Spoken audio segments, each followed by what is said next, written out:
Gracias por unirse a nosotros y sintonizar esta palabra en la cual esperamos pueda ser de gran bendición para su vida. Queremos saber cómo Dios está obrando en ti a través de este sermón. Para esto, cuéntenos su testimonio a través de un email a iglesiavida@lifechurchutah.com. Y si desea apoyar nuestro ministerio financieramente, lo puede hacer en iglesiavidautah.com en el link Ofrendas. Le animamos ahora a que abra su corazón y su mente para escuchar la palabra que Dios tiene para ti hoy. Vamos a continuar con nuestra serie y hoy día en particular quiero comenzar con una historia bien personal. Esta es una historia que de hecho se la cuento a mi hija. Quizás yo tenía aproximadamente 7 u 8 años y estaba jugando con mi hermano fútbol. Había una cancha de fútbol cerca de nuestra casa y estábamos jugando fútbol con otros 2 amigos nuestros. Pero cuando uno es chico es un poco tonto, entonces una de las tonteras que estábamos haciendo era que estábamos jugando en la cancha de fútbol, ¿ok? Los que han jugado en una cancha de fútbol es grande, para 2 personas es tonto jugar en una cancha de fútbol así. Pero en fin, estábamos jugando en la cancha de fútbol, entonces llega un minuto en que mi hermano me lanza un pase.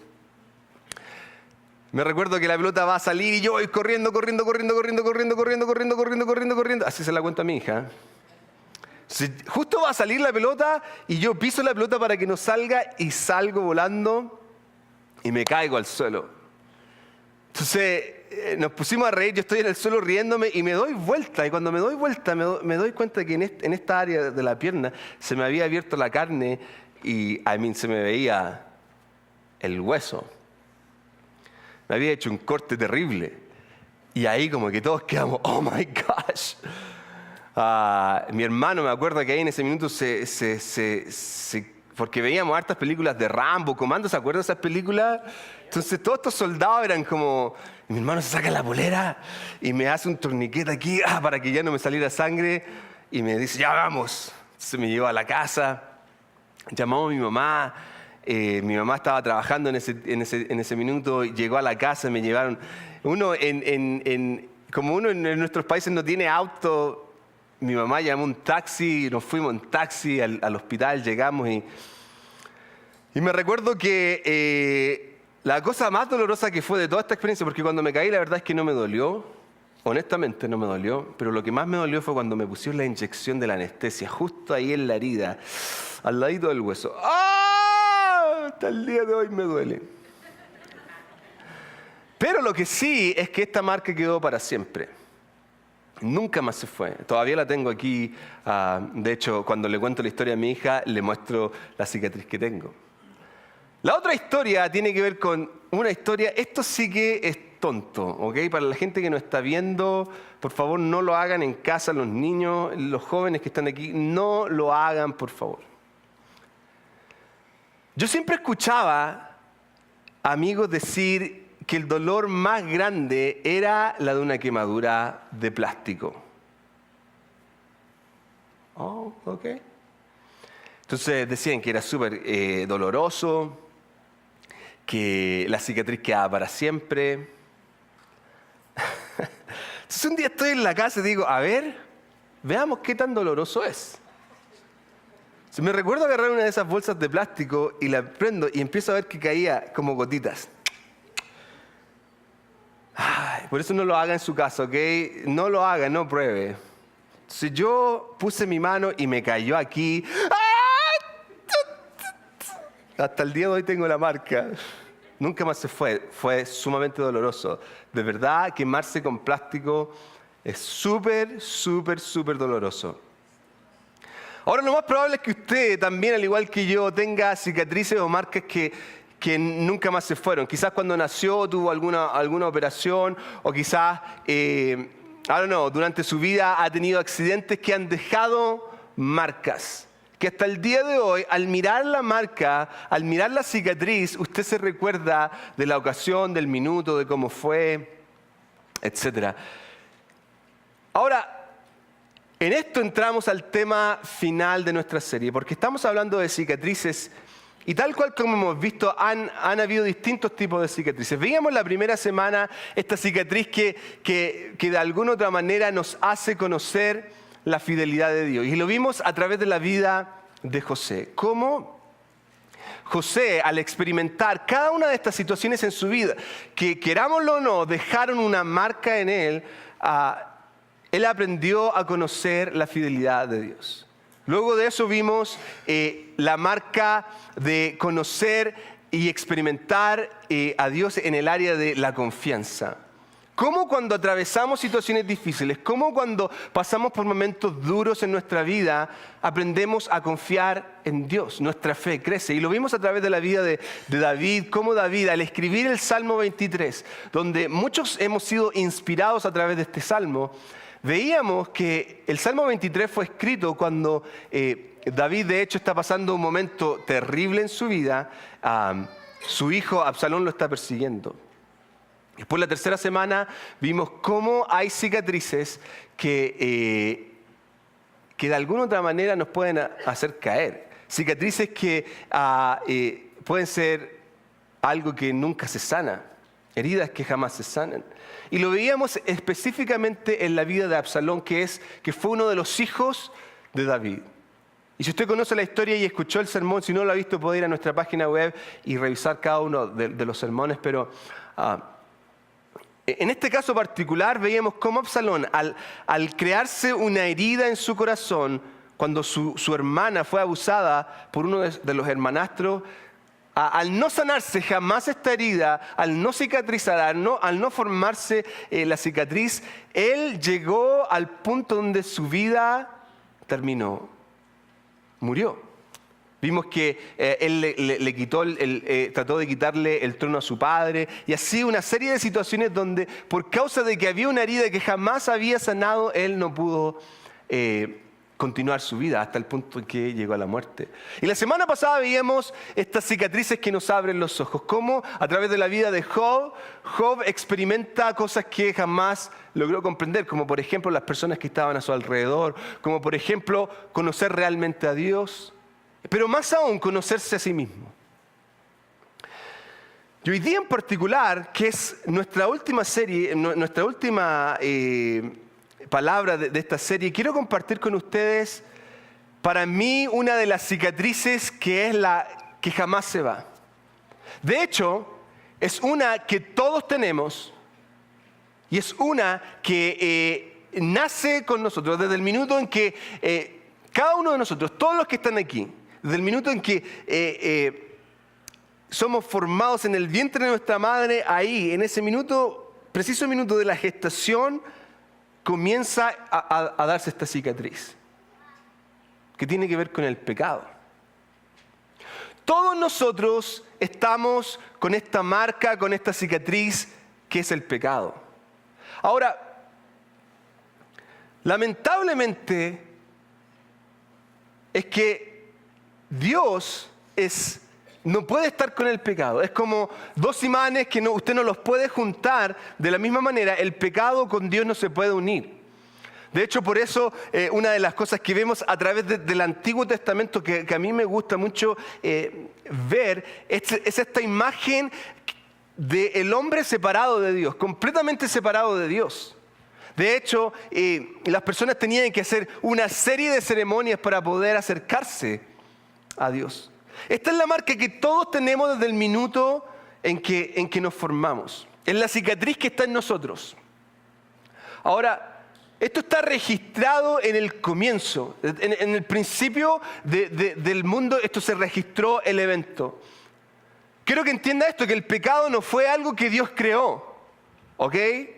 Porque hay gente que dice, pero a ver, si Dios es tan perfecto, ¿por qué creó el pecado? El pecado no fue algo que Dios creó, sino que fue algo que el hombre introdujo. El mundo era perfecto. De hecho, mire, en Romanos capítulo 5, versículo 12 nos dice lo siguiente. Por medio de un solo hombre el pecado entró al mundo. ¿Cuántos hombres? Un solo hombre. Por medio de un solo hombre el pecado entró al mundo. Y por medio del pecado entró la muerte. Fue así como la muerte pasó a toda la humanidad. Quiero que entienda esto, porque a través del primer hombre entró el pecado. Esto se dio para el resto de la humanidad. No hay ninguna persona que no tenga pecado. porque todos pecaron, termina diciendo el versículo 12. Ahora, esta historia en particular de cómo el hombre introdujo el pecado a la humanidad está descrita en Génesis capítulo 3. Y déjeme ponerlo en contexto, porque quizás usted no conoce un poco la historia o quizás la ha escuchado, pero estemos todos de acuerdo en la misma idea. Dios crea el mundo y Dios crea un mundo perfecto. Vemos cómo Dios crea los animales, crea los cielos, crea los vegetales. De hecho, crea un lugar especial donde pone a su creación especial, al hombre y a la mujer. ¿Usted se recuerda cómo se llamaba el lugar especial? Edén. Hay un lugar especial donde Dios pone a su creación especial, que es Adán y Eva. Y ahí están los dos, viviendo. Y si usted recuerda la historia, Dios les dice, hey muchachos, quiero que sepan esto, miren. Este huerto es suyo, esta es su casa. Ustedes pueden hacer lo que ustedes quieran aquí. De hecho, pueden comer lo que ustedes quieran. Pero hay una sola regla que yo quiero ponerles. En el medio está el árbol del bien y del mal. Entonces, ese es el único fruto que yo no quiero que ustedes coman. ¿Ok? ¿Ok? Entonces, está la creación, todo perfecto. El hombre está en la creación. Y aquí es donde se da la siguiente situación. Los primeros 3 versículos nos cuentan un poco lo que pasa y así está la historia. Génesis capítulo 3, versículos 1 al 3. Dice, la serpiente era el más astuto de todos los animales salvajes que el Señor Dios había hecho. Cierto día le preguntó a la mujer, ¿de veras Dios dijo que no deben comer del fruto de ninguno de los árboles del huerto? Ponga atención en este versículo. ¿De veras Dios dijo que no debes comer de ningún fruto del huerto? Entonces, mire, aquí hay una clave, porque lo que está haciendo Satanás es tomar la atención de todo lo que podían hacer a lo único que no podían hacer. Porque fíjese la respuesta que le da la mujer. Claro que podemos comer del fruto de los árboles del huerto, contestó la mujer. Es solo del fruto del árbol que está en medio del huerto del que no podemos, que no se nos permite comer. Dios dijo, no deben comerlo, ni siquiera tocarlo. Si lo hacen, morirán. No importa las circunstancias de esta conversación, algo que sí todos podemos ver claramente es que la mujer sabía cuáles eran las exigencias que Dios había puesto. La mujer sabía cuáles son las cosas que se debían hacer y cuáles eran las cosas que tenían prohibido hacer. Pero lo que más me llama la atención de este relato es cómo Satanás toma este enfoque y lo cambia. Hace que la mujer pierda el enfoque de todas las cosas que ella podía hacer o de todas las cosas que el hombre en general como especie podía hacer en el huerto y la enfoca en lo único. Piensen esto, en lo único que ellos no podían hacer. Lo único que ellos no podían hacer es comer del fruto o tocarlo, tocar el árbol. Era lo único. El resto ellos podían hacer lo que ellos quisieran. Tenían toda la libertad. Y esto creo que de alguna otra manera nos da a entender, esta historia en particular nos muestra un hecho que todos nosotros experimentamos. Y es el hecho de cómo Satanás nos quita la atención de lo que podemos hacer, apuntándola a aquello que no podemos hacer. Nos quita la atención de todas las bendiciones que tenemos para que miremos aquello que no tenemos. De hecho, en los matrimonios se da la situación de que siempre la persona está mirando el jardín del frente. ¿Por qué? Porque piensa que aquí el jardín no está tan bonito como el que se ve ahí al frente. El problema es que no sabe que cuando llega al jardín del frente es tan o peor que el que estaba antes. ¿Cierto? Se dan las relaciones. Lo que hace Satanás es quitar la atención de todo lo que tenemos y apuntarlo a aquello que no tenemos. Ahora, quiero que entienda esto, que la mujer sabía que si ella comía del fruto, iba a morir. Y no iba a experimentar lo que significaba el morir físicamente, sino que Esto es como, de alguna otra manera, cuando el niño pone la mano, ella no sabía lo que significaba morir, ¿ok? Ella no sabía. Entonces, esto es como cuando usted le dice al niño, no ponga la mano en el fuego, y el niño no sabe lo que significa el quemarse. Pero usted ya le dijo, usted sabe, hey, te va a doler, no lo haga. Entonces el niñito no sabe. Y cuando ve el fuego, ¿qué es lo que hace? Pone la mano y por primera vez experimenta lo que su mamá o lo que su papá le dijo que no hiciera. Esto es lo que está pasando. Ella no sabía lo que significaba la consecuencia, no sabía lo que significaba. Lo único que sabía es que no lo debía hacer.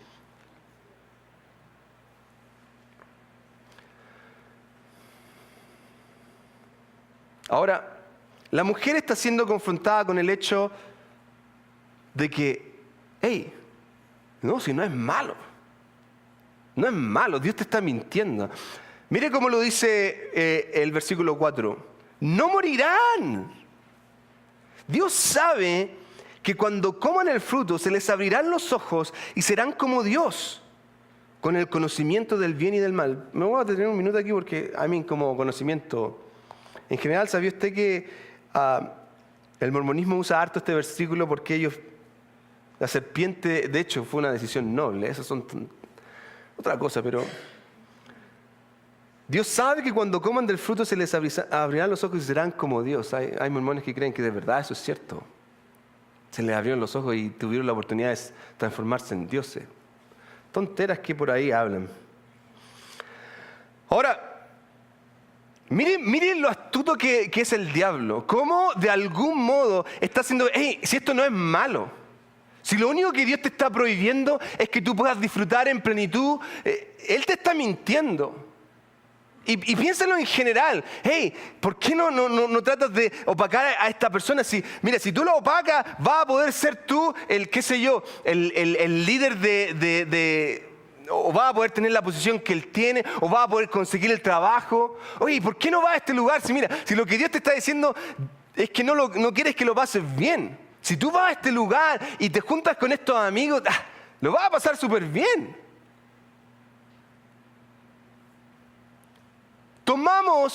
Mire, Satanás hace esto. Él apunta lo que Dios nos pide como algo malo para que nuestros ojos puedan ver que en verdad no es tan malo. Hey, si lo vas a pasar bien, vas a disfrutar. La mentira que el enemigo nos pone. ¿Cómo? Esto es algo que me llama la atención. ¿Cómo pudo la mujer confiar en la serpiente? ¿Cómo pudo dejarse llevar por la idea de lo que este animal decía era cierto? Hey, tú has caminado con Dios, quiero que entiendas esto, porque Dios los visitaba, ellos conocían a Dios, se relacionaban directamente con Dios. ¿Cómo esta mujer podía llegar y confiar en un animal que le decía, hey, no, come del fruto si en verdad esto es mentira? Es lo que siempre ponemos la voz como así cuando hablamos del diablo, ¿cierto? Hey, come del fruto. Si no es tan malo, mira qué rico se ve, sabe a manzana. Y por eso todos piensan que es una manzana, porque sabía manzana, pero nadie sabe. Ahora, ¿cómo esta mujer pudo confiar? Y aquí está la parte que quiero hacerles ver, porque en el fondo esto es algo en lo cual todos nosotros creemos, que tiene que ver con la tentación. De hecho, lo único que hizo la serpiente fue plantar una idea en la cabeza de Eva. Plantaron una idea. Y esta idea comenzó a germinarse. Comenzó a crecer en su mente. Wow, yo puedo ser como Dios. Yo puedo tener la sabiduría de Dios. Mire cómo lo describe Santiago 1:14 este concepto. La tentación viene de nuestros propios deseos. ¿De dónde viene? Nuestros propios deseos. No viene desde Dios. Dios no tienta a nadie. De hecho, de eso se trata este versículo. Dios no tienta a nadie. Los cuales nos seducen, nos arrastran. Miren las palabras, seducen, arrastran. De esos deseos nacen los actos pecaminosos y el pecado. Cuando están estos deseos, cuando está esta idea, Nace estos deseos pecaminosos y cuando yo llevo a cabo estos deseos, nace el pecado. Cuando se deja crecer, da a luz la muerte. Y esto lo podemos ver en cualquier situación. El joven que dice, ya se lo voy a pasar bien con mis amigos, se va y empieza a disfrutar, empieza a consumir droga y de pronto se ve completamente atrapado. Lo podemos ver en el matrimonio donde, qué sé yo, el hombre o la mujer entra en una relación con una persona externa del matrimonio. ¿Y qué es lo que pasa? Cuando comienzan a llevar esos deseos a cabo, entra la muerte en el sentido de que el matrimonio es completamente destruido, el corazón es completamente destruido, la persona está completamente atrapada. De alguna otra manera, Santiago nos da una clave en esto. Cuando la tentación viene, nuestros propios deseos nacen. Y estos nos seducen, nos arrastran. Satanás, introdujo una idea que gatilló los deseos. Estos sedujeron a la mujer, la arrastraron a la idea de, hey, yo puedo ser como Dios. ¡Wow! Y quizás se puso a conversar con Adán. ¿Sabía? Porque aquí de pronto como que todos lo vemos que pasó en un instante. Quizás pasó en un instante, pero quizás no. Quizás la mujer pensaba todos los días, yo puedo ser como Dios. Oye, ¿te imaginas si nosotros fuéramos dioses, Adán? Y quiero que entienda esto, la mujer tiene una gran influencia sobre el hombre. Esposas, no, de verdad. De verdad. Usted tiene una gran influencia sobre su esposo. Entonces Adán, buen hispano,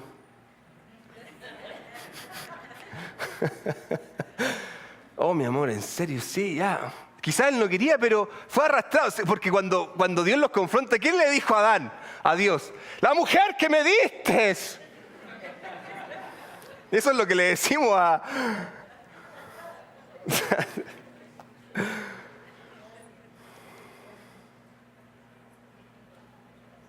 Mire, de alguna otra manera esta idea lo único que hizo fue llegar a pensar, la mujer llegó a pensar realmente, y yo sé que llegó a pensar esto realmente porque cometió el pecado de tomar el fruto, pero ella llegó a pensar realmente que Dios los estaba engañando, que Dios les había mentido, no les había dicho toda la verdad.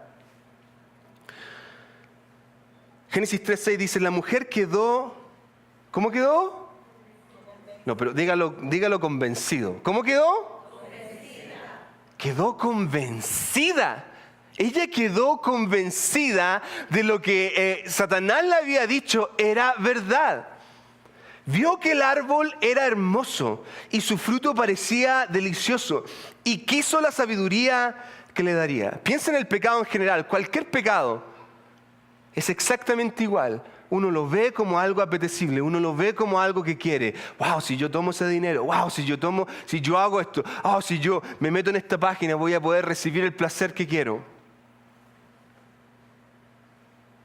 Cuando muchos piensan que Dios lo único que quiere hacer es limitarnos, lo que Dios está haciendo es decirnos, hey, no cruces esa línea. Y eso era lo que Dios le había dicho, hey, vas a morir. Y eso fue lo que pasó inmediatamente. Inmediatamente, cuando ellos comieron el fruto, experimentaron algo que jamás habían sentido. Quiero que piensen esto, porque muchos dicen, ellos estaban desnudos y se cubrieron porque ellos se dieron cuenta que estaban desnudos. Es que no tiene que ver con lo físico. Esa desnudez no tiene que ver con lo físico, porque hay tribus que están desnudas y no sienten absolutamente nada. No tenía nada que ver con eso, sino que tenía que ver con que en el minuto en que la mujer y el hombre comieron del fruto, se sintieron... Ella me puede ver. Él puede saber mis pensamientos. Se sintieron que tenían que cubrirse y la única manera que tuvieron para taparse fue hacerse ropas. Ese fue de alguna otra manera el símbolo de decir, no quiero que me vean. El pecado automáticamente cobró vida. Cuando ellos mordieron el fruto, automáticamente se dieron cuenta de la transgresión. De hecho, el versículo 7 dice, en ese momento se le abrieron los ojos y de pronto sintieron vergüenza por su desnudez. Entonces cosieron hojas de higuera para cubrirse. Piensen esto, ¿no es lo mismo que nosotros hacemos? ¿No es lo mismo que nosotros hacemos al tapar, al usar máscaras, al no ser realmente honestos? Al no decir la verdad es que sí estoy molesto, sí la verdad es que estoy sentido, o sí la verdad es que tengo pena en mi corazón. ¿No es lo mismo? ¡Wow! No queremos que nos vean, queremos presentar la cara más bonita. Nos cubrimos, cosemos ropa, cosemos hojas y nos cubrimos.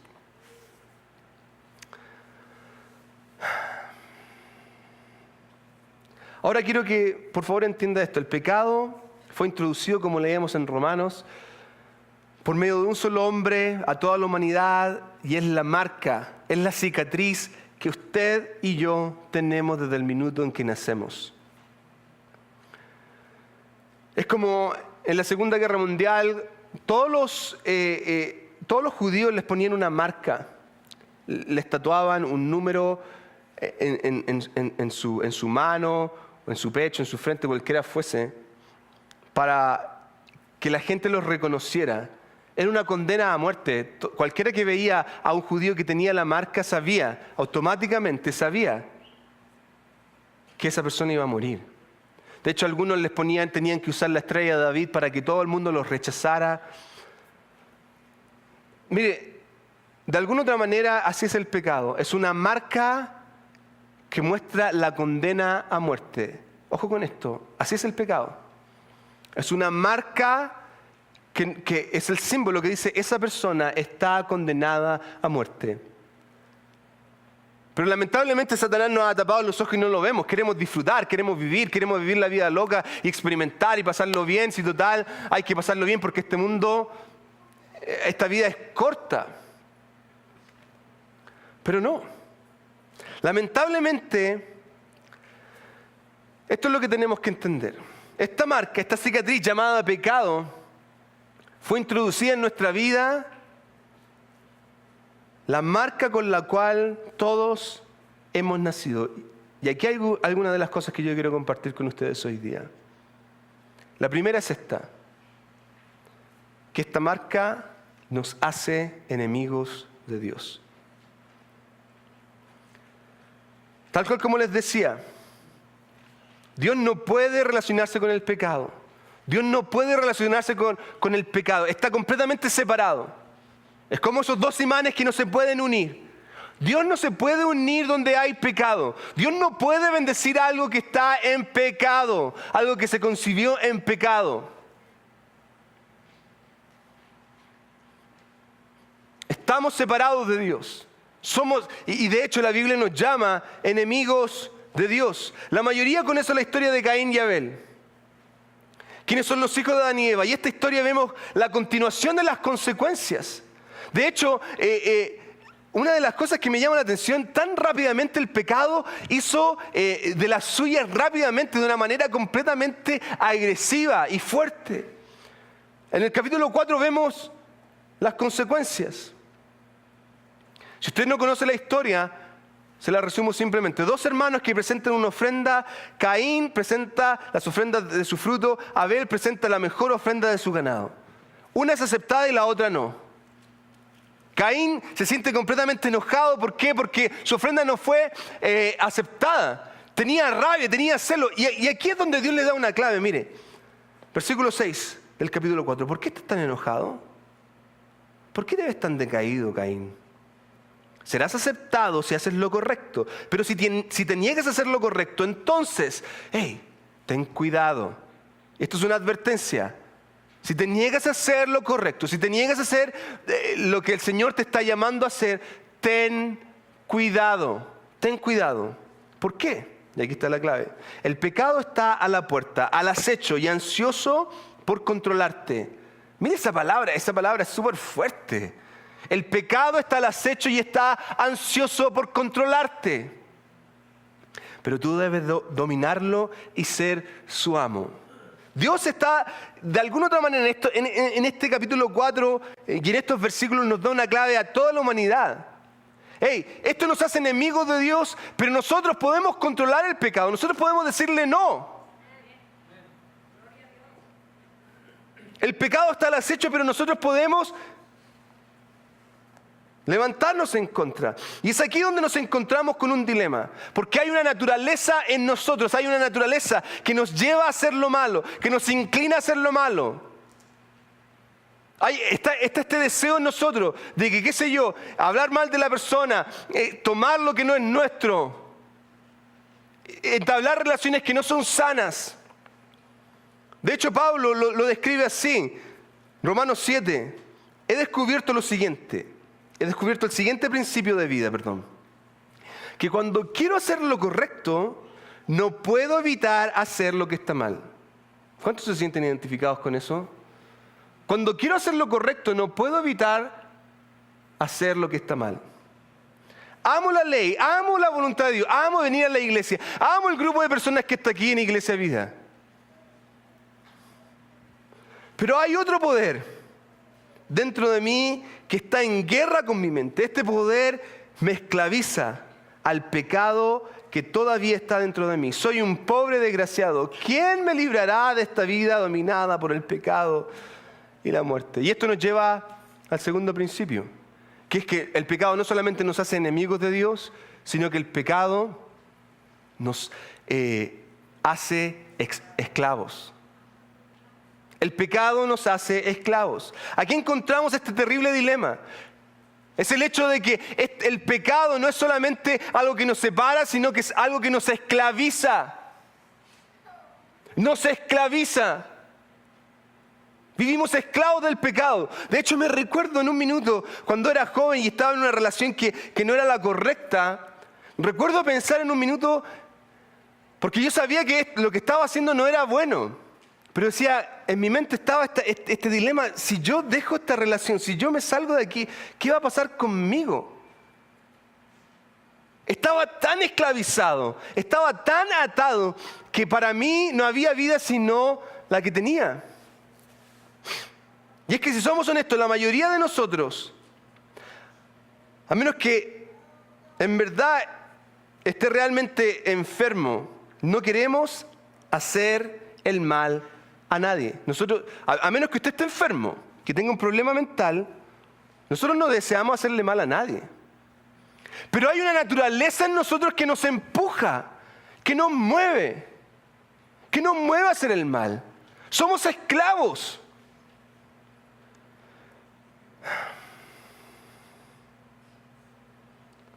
Vemos fácilmente personas que rápidamente para ellas es fácil pagar con la misma moneda. En vez de poner la otra mejilla, rápidamente actuamos basados en mi beneficio personal más que en buscar el beneficio de otro. Rápidamente está la inclinación a seguir mis propios deseos que hacer la voluntad de Dios. Es más fácil hacer las cosas a mi manera, como yo quiero, que como Dios quiere. De hecho, es más fácil quedarse en la casa que venir a la iglesia, ¿o no? Es más fácil. Y Pablo termina con esta interrogante, con la interrogante en el versículo 24: soy un pobre desgraciado, ¿quién me libertará de esta vida dominada por el pecado y la muerte? Y quiero que entienda esto: la esclavitud tiene un solo destino.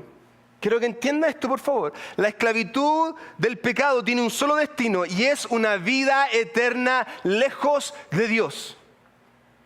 Una vida eterna lejos de Dios. Se lo voy a repetir. La esclavitud al pecado tiene la consecuencia de que vamos a estar eternamente lejos de Dios. Estamos preocupados de lo que está pasando aquí, de disfrutar el minuto, de conseguir al novio o la novia, de pasarlo bien hoy día, en vez de pensar en nuestra vida eterna. Porque ahí es donde vamos a pasar el resto de nuestra vida en verdad. Y si somos esclavos del pecado, escuche bien, si somos esclavos del pecado, vamos a pasar una vida eterna lejos de Dios. Y eso es el infierno. Sí, aquí el pastor hoy día en el púlpito dijo infierno. Ahí donde va a pasar sus días si usted es esclavo del pecado. Porque no importa el nombre que usted tenga, no importa que usted venga a la iglesia,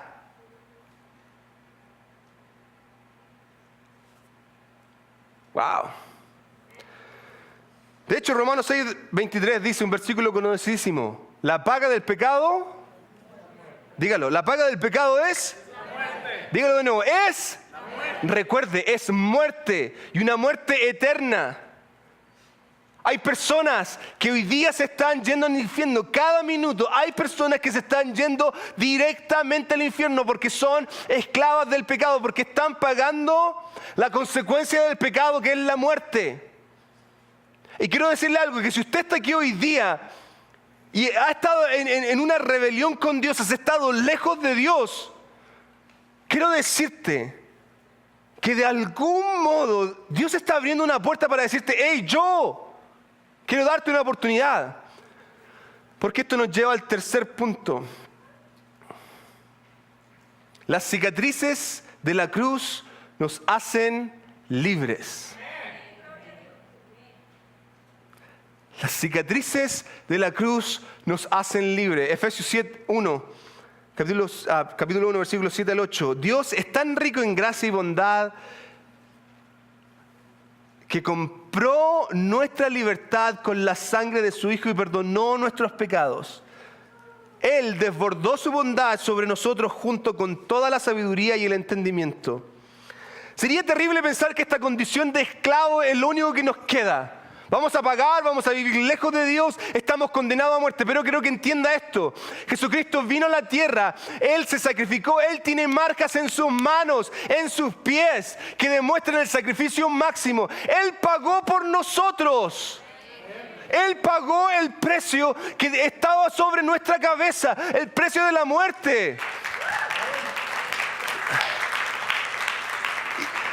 Y ese precio se pagó para nuestra libertad.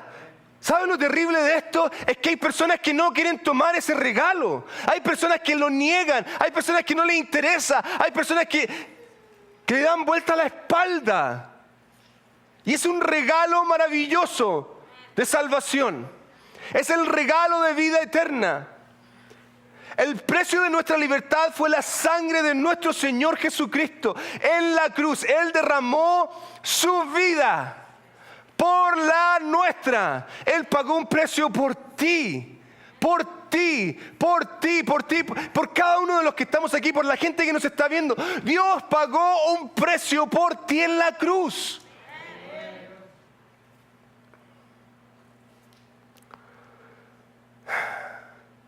Y ahí está el milagro. Que cuando recibimos a Cristo, esta cicatriz es borrada. De hecho, somos nuevas criaturas. Romanos 5, 18, 19. Por tanto, así como una sola transgresión causó la condenación de todos, también un solo acto de justicia produjo la justificación que da vida a todos. Porque así como por la desobediencia de uno solo, muchos fueron constituidos pecadores, también por la obediencia de uno solo, muchos serán constituidos justos. Justos.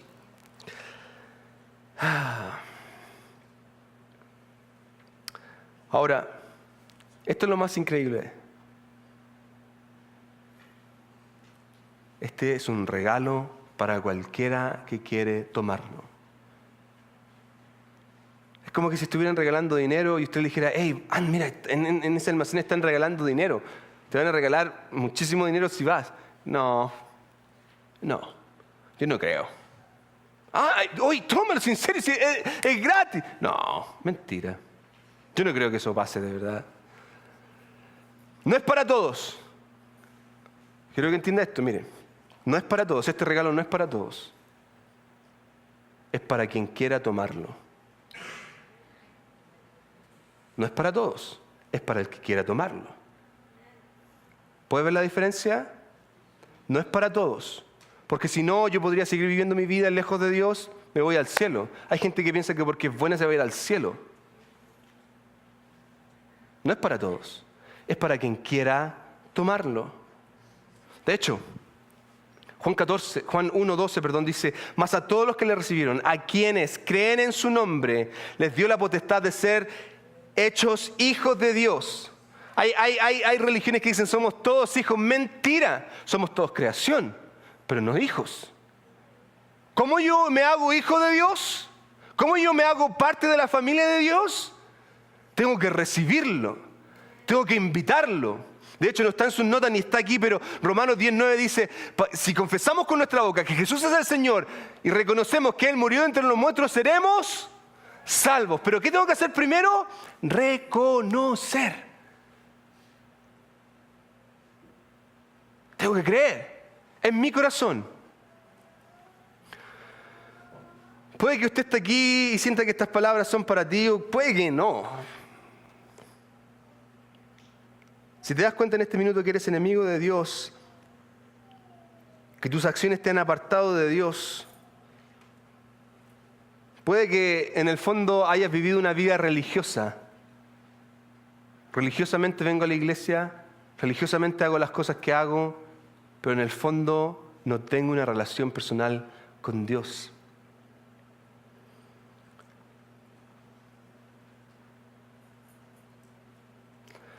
Pablo, de hecho, lo plantea. Aquello que quiero hacer, no hago. Puede que hoy usted esté aquí y esta palabra le anime a que pueda estar en paz con Dios.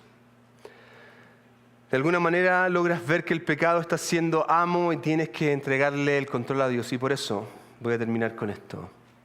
En primer lugar, quiero hacer una invitación a aquel que quiera decir, yo necesito hacer las paces con Dios. Por lo mismo, quiero que todos cierren sus ojos en esta hora. A la gente que nos está viendo, este es un minuto santo. Y puede que esa palabra sea súper grande, pero este es un minuto santo. Si hay alguien en este lugar hoy día que recibe esta palabra sintiendo, hey, yo necesito hacer las paces con Dios. Yo he vivido una vida de religión y no una vida de relación personal con Cristo.